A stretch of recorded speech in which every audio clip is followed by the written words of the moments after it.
جانانیتا سمر قدر دانیتا سر مبارک نا ترخو پوری ہوں معجزائیتا الصلاة والسلام علیکہ یا رسول اللہ اعوذ باللہ السمیع العلیم من الشیطان الرجیم بسم اللہ الرحمن الرحیم رب اشرح لی صدری ویسر لی امری واحلل عقدۃ من لسانی یفقہوا قولی واجعل لی وزیرا من اہلی رب زدنی علما اللہم صلی علی سیدنا محمد وعلی آل محمد بارک وسلم اللہ اکبر کبیرہ والحمد للہ کثیرہ وسبحان اللہ بکرۃ واصیلا۔ آج جمعہ المبارک ہے، میرے ساتھ درود اسلام پیش کیجئے۔ اللہم صلی علی سیدنا محمد وعلی آل محمد وبارک وسلم۔ اور اللہ سبحانہ تعالیٰ سے دعا ہے ہمارا درود پاک نبی پاک صلی اللہ علیہ وآلہ وسلم کے حضور ہدیۃً تحفۃً انتہائی ادب و احترام سے پیش کیا جائے۔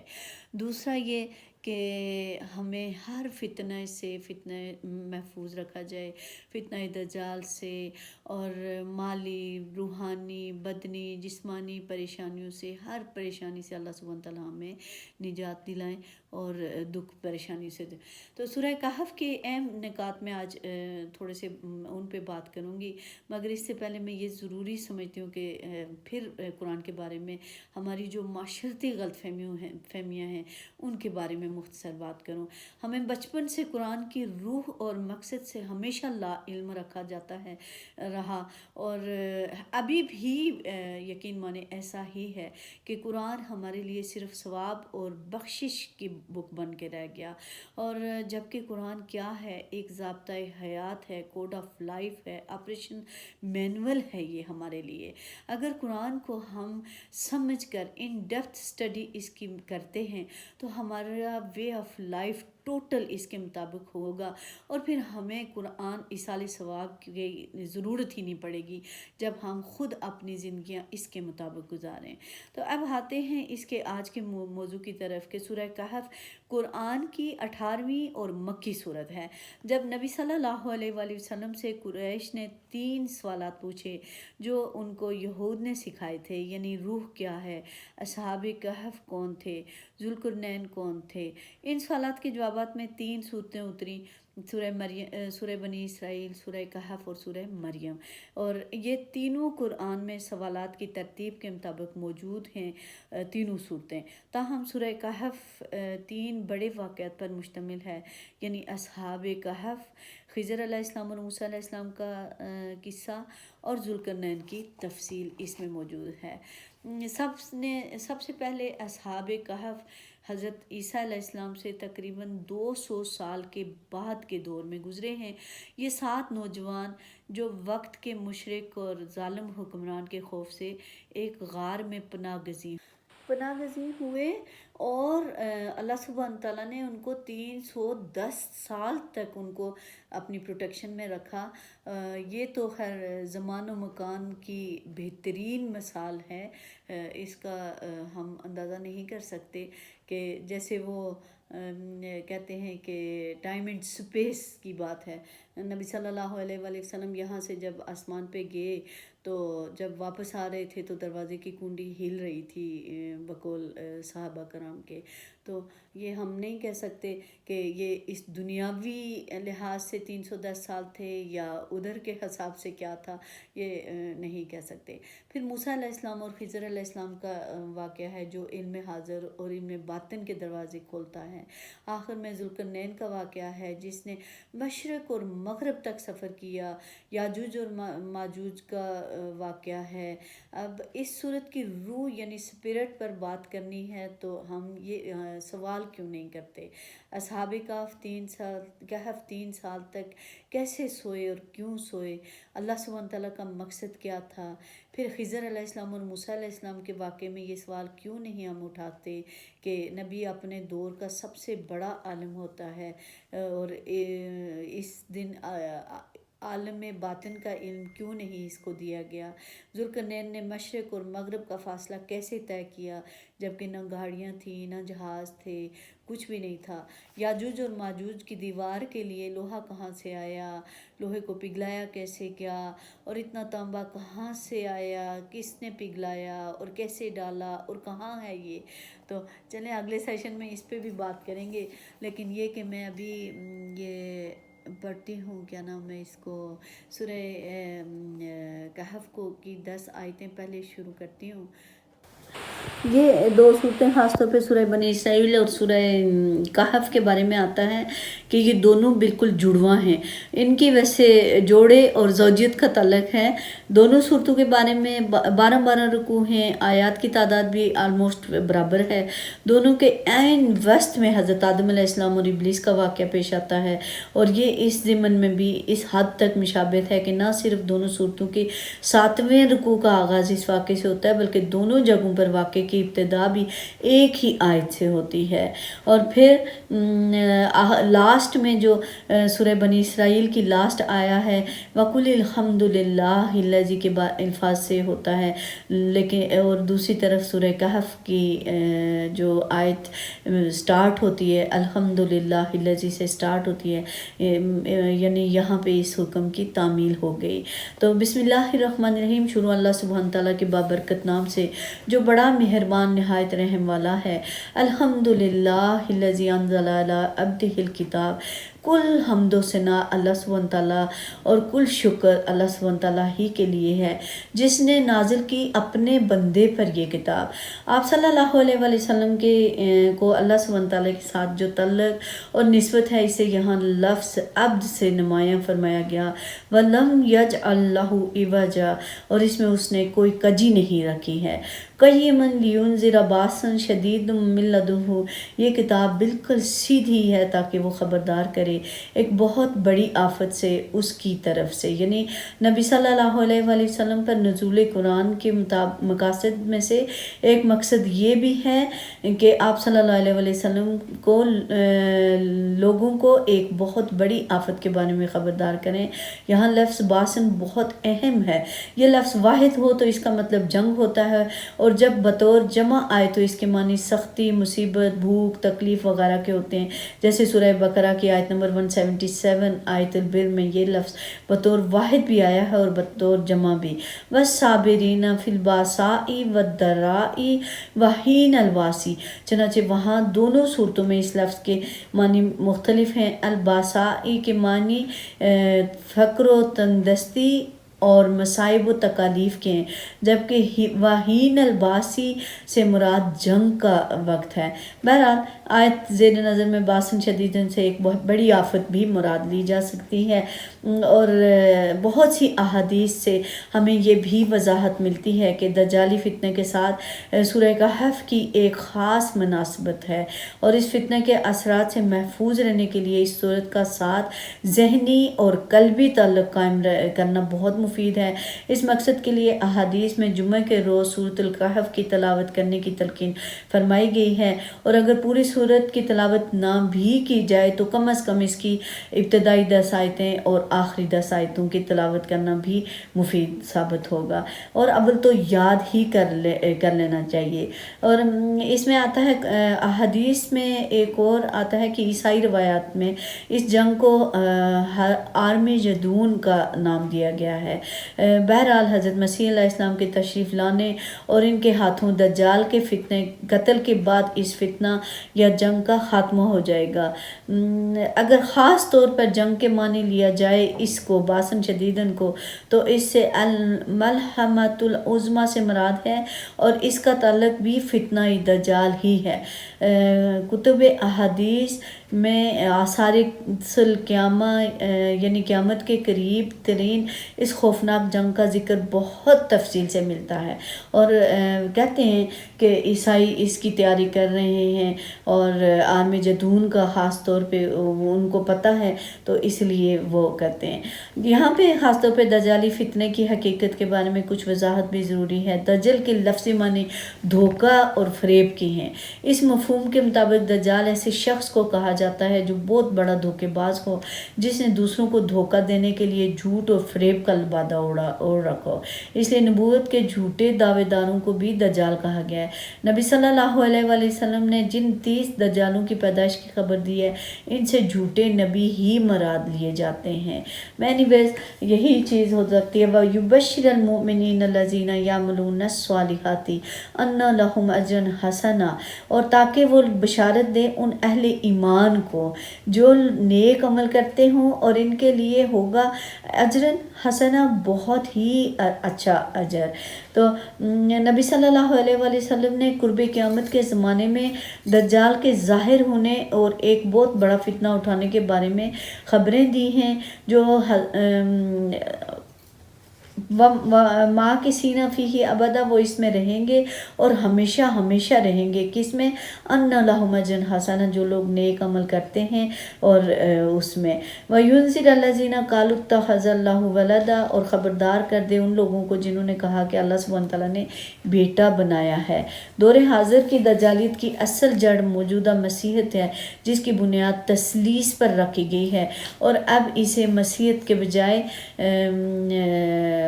دور حاضر کی دجالیت کی اصل جڑ موجودہ مسیحیت ہے، جس کی بنیاد تثلیث پر رکھی گئی ہے، اور اب اسے مسیحیت کے بجائے پولیزم کہنا بہت زیادہ درست ہے۔ اس میں سب سے پہلے حضرت مسیح علیہ السلام کو اللہ کا بیٹا قرار دیا گیا، پھر اس میں کفارے کا عقیدہ شامل کیا گیا کہ جو کوئی بھی حضرت مسیح علیہ السلام پر ایمان لائے گا، اسے تمام گناہوں سے پیش کی معافی مل جائے گی۔ اس کے بعد شریعت کو ساقط کر کے اس سلسلے میں تمام اختیارات پوپ کو دے دیے گئے کہ وہ جس چیز کو چاہے حلال قرار دے، جس کو چاہے حرام کر دے۔ ان تحریفات کی وجہ سے یورپ میں عام لوگوں کو لفظ مذہب سے ہی شدید نفرت ہو گئی۔ پھر جب ہسپانیہ میں مسلمانوں کے زیر اثر جدید علوم کو فروغ ملا تو فرانس، اٹلی، جرمنی وغیرہ کے بے شمار نوجوانوں نے کرتبہ، غرناطہ اور تلیطلہ کے یونیورسٹیوں میں داخلہ لیا۔ یہ نوجوان حصول علم کے بعد جب اپنے اپنے ممالک میں واپس گئے تو یورپ میں ان کی نئی فکر کی وجہ سے اصلاح مذہب اور احیاء علوم کی تحریکات شروع ہو گئی۔ ان کی وجہ یورپ کے عام لوگ جدید علوم کی طرف راغب تو ہوئے، مگر معاشرے میں پہلے سے موجود مذہب مخالف جذبات کی وجہ سے مذہب دشمنی خود بخود اس تحریک میں شامل ہو گئی۔ نتیجتاً جدید علوم کے ساتھ مذہب سے بیزاری، روحانیت سے لا تعلق، آخرت سے انکار اور خدا کی تصور سے بیگانگی جیسے خیالات بھی یورپی معاشرے میں مستقلاً جڑ پکڑ گئے، اور یہ سب کچھ عیسائیت میں کی جانے والی مذکورہ تحریفات کا رد عمل تھا۔ اور ابھی یہ جو آیت آ رہی ہے، ما لہم بہ من علم ولا لآبائہم، انہیں اس کے بارے میں کچھ بھی علم نہیں اور نہ ہی ان کے آبا و اجداد کو تھا۔ انہوں نے یہ جو عقیدہ ایجاد کیا ہے، اس کی نہ تو ان کے پاس کوئی دلیل ہے اور نہ ہی ان کے آبا و اجداد کے پاس تھی۔ کبرت کلمات تخرج من افواہہم، بہت بڑی بات ہے جو ان کے منہوں سے نکل رہی ہے۔ یہ لوگ اللہ سبحانہ تعالیٰ سے اولاد منسوب کر کے اس کی شان میں بہت بڑی گستاخی کا ارتکاب کر رہے ہیں۔ ان یقولون الا کذبا، وہ نہیں کہتے مگر کیا کہتے ہیں؟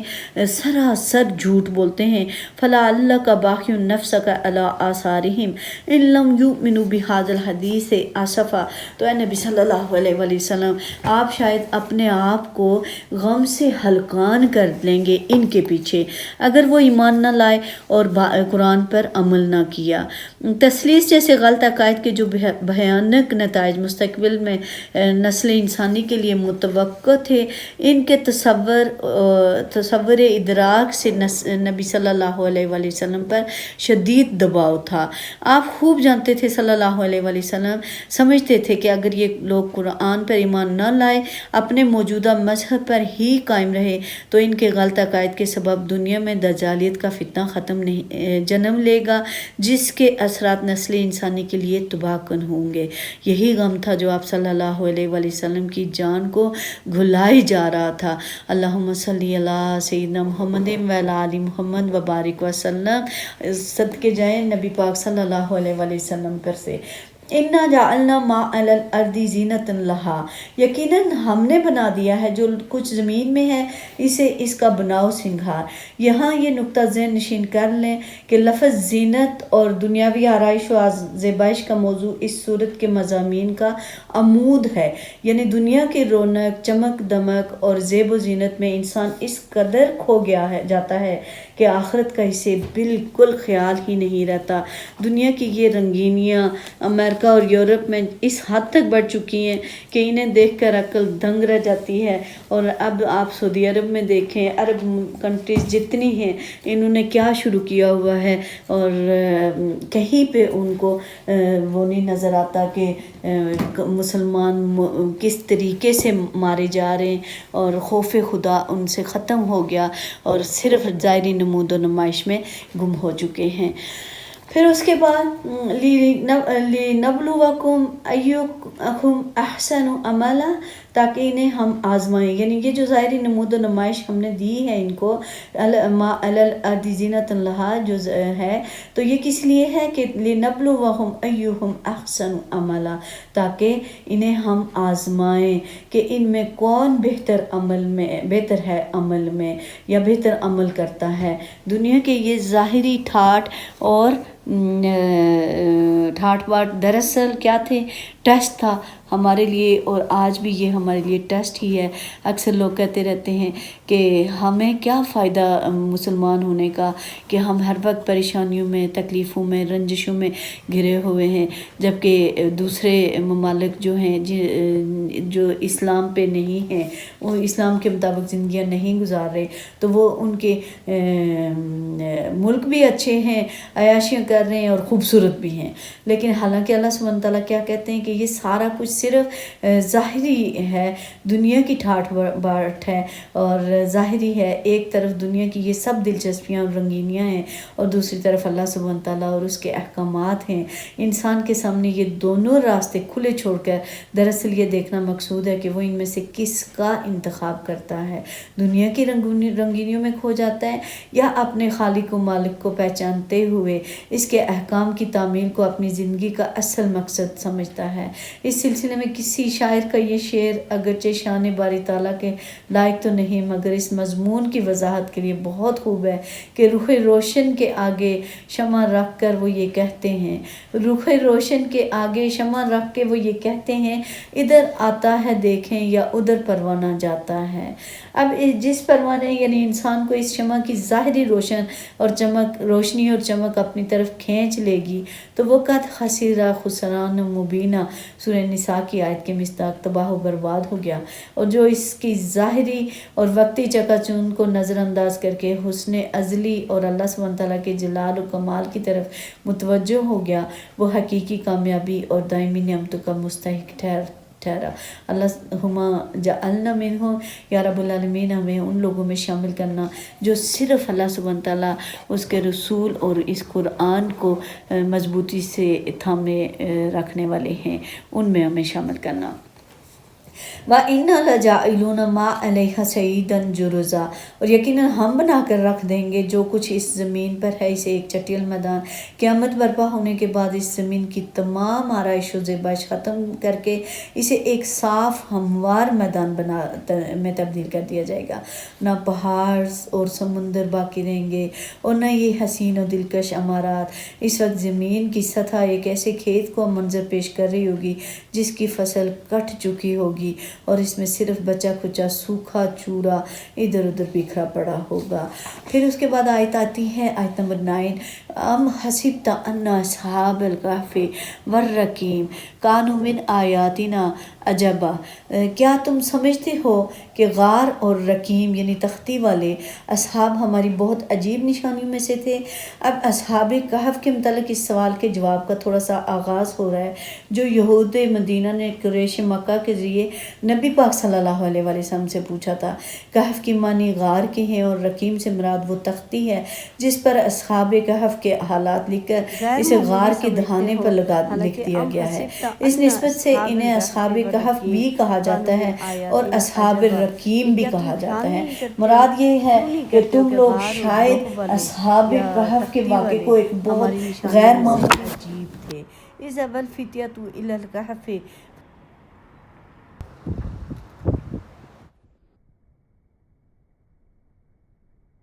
اذ اوى الفتية الى الكهف فقالوا ربنا آتنا من لدنك رحمة وهيئ لنا من امرنا رشدا، جب وہ نوجوان غار میں جا رہے تھے تو کہنے لگے، اے ہمارے پروردگار، ہم پر اپنے ہاں سے رحمت نازل فرما اور ہمارے کام میں درستی کا سامان مہیا کر، ہمارے لیے آسانی عطا فرما۔